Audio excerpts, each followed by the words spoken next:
দর্শক, স্বাগত জানাচ্ছি সারাদিনের খবরে। চলুন দেখে নেওয়া যাক আজকের জাতীয় পত্রিকার শীর্ষ সংবাদগুলি। শুরুতেই প্রথম আলো পত্রিকা।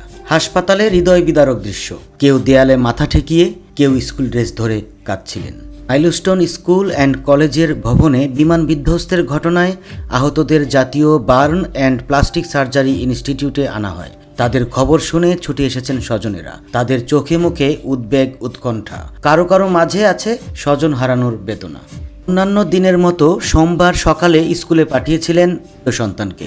স্কুলে বিমান বিধ্বস্ত হয়ে সেই সন্তানের করুণ পরিণতি মেনে নিতে পারছেন না স্বজনেরা। তাদের কান্নায় ভারী হয়ে উঠছে জাতীয় burn and plastic surgery institute. স্বপ্ন পূরণের দিনে শেষ উড়ান। প্রশিক্ষণের সব ধাপ শেষে তৌকির ইসলাম প্রথমবারের মতো একা বিমান চালাবেন। এই খবরে পরিবারের সদস্যরা গতকাল সোমবার সকাল থেকেই উচ্ছ্বসিত ছিলেন, কিন্তু দুপুরের পর সেই বিমান বিধ্বস্তের খবর পান তারা। সঙ্গে সঙ্গে থেমে যায় সব উচ্ছ্বাস। মধ্যরাতে চট্টগ্রামে ছাত্রদলের সঙ্গে ছাত্র শিবিরের নেতাকর্মীদের সংঘর্ষ। চট্টগ্রামে এক ব্যক্তিকে থানায় নিয়ে যাওয়ার ঘটনাকে কেন্দ্র করে ছাত্র দল ও যুব দলের নেতাকর্মীদের সঙ্গে ইসলামী ছাত্র শিবিরের নেতাকর্মীদের সংঘর্ষ হয়েছে। সোমবার দিবাগত রাত 12টার দিকে চকবাজার এলাকায় এ ঘটনা ঘটে। এই ঘটনায় পুলিশের সঙ্গে চকবাজার থানার সামনেও পাল্টাপাল্টি ধাওয়া হয়। সমকাল।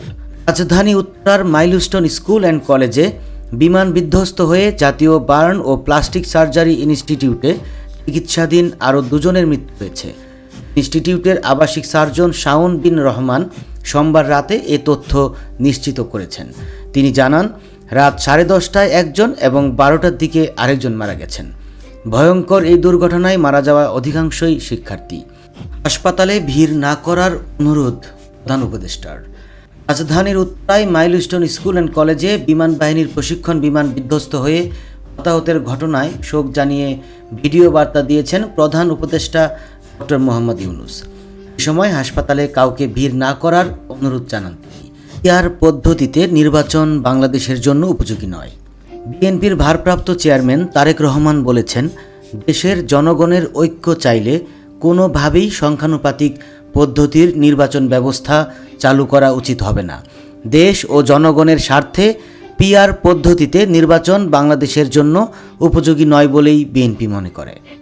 20 জুলাই ফেসবুকে অ্যানোনিমাস মেইন পেজ নামের ভেরিফাইড ওই পেজে বলা হয়, একটি স্কুল ভবন ধসে পড়তে যাচ্ছে, যার ফলে বহু শিশু প্রাণ হারাবে। বিপর্যয়ের মূল কারণ হবে ভবনের অবহেলাজনিত রক্ষণাবেক্ষণের অভাব। আমরা আমাদের সর্বোচ্চ চেষ্টা করব এটি ঠেকাতে। আমি একজন স্থপতি হিসেবে বার্তা দিচ্ছি। 21 জুলাই দুর্ঘটনার পর ওই একই ফেসবুক পেজ থেকে আরেকটি পোস্ট আসে। এতে বাংলাদেশের বিমান দুর্ঘটনার ভিডিও শেয়ার করে বলা হয়, আমরা সব সময় আগেভাগেই সতর্ক বার্তা পাঠাই, কিন্তু দুর্ভাগ্যজনকভাবে সেগুলো গুরুত্ব পায় না। এটি অত্যন্ত লজ্জাজনক। কি ঘটেছিল বিমানটিতে? হঠাৎ কন্ট্রোল রুমের সঙ্গে যোগাযোগ বিচ্ছিন্ন, 1.5 মিনিটেই হারায় নিয়ন্ত্রণ। বাংলাদেশ বিমান বাহিনীর যুদ্ধবিমান F-7 BGI-এ গতকাল স্মরণকালের ভয়াবহ বিমান দুর্ঘটনার পর এমন প্রশ্নই এখন সামনে চলে এসেছে।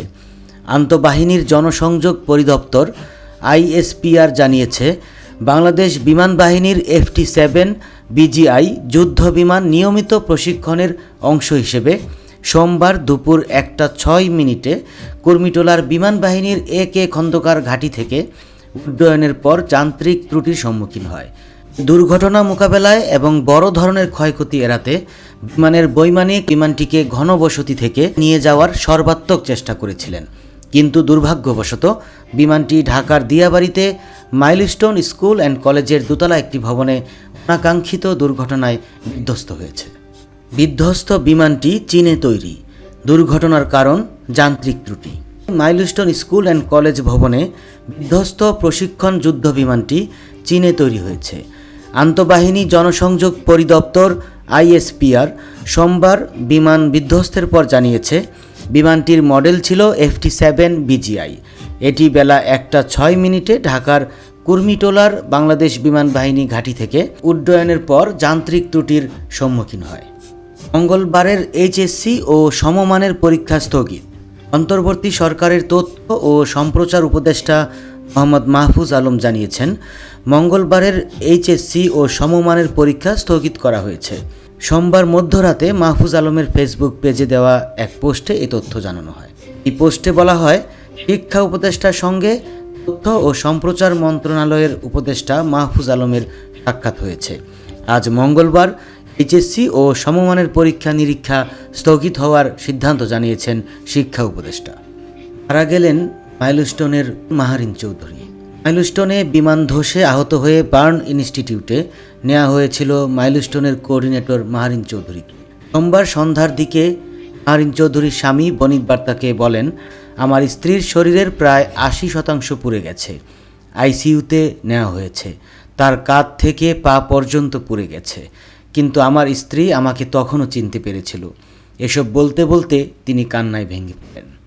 মাহারিন চৌধুরীর ছোট ভাই রাত 10টার দিকে ফেসবুকে লেখেন, ইন্না লিল্লাহি ওয়া ইন্না ইলাইহি রাজিউন। মাহারিন আপু আমাদের মাঝে নেই। আমার বড় বোন, যিনি আমাকে মায়ের মতো করে বড় করেছেন, তিনি আজ চলে গেলেন।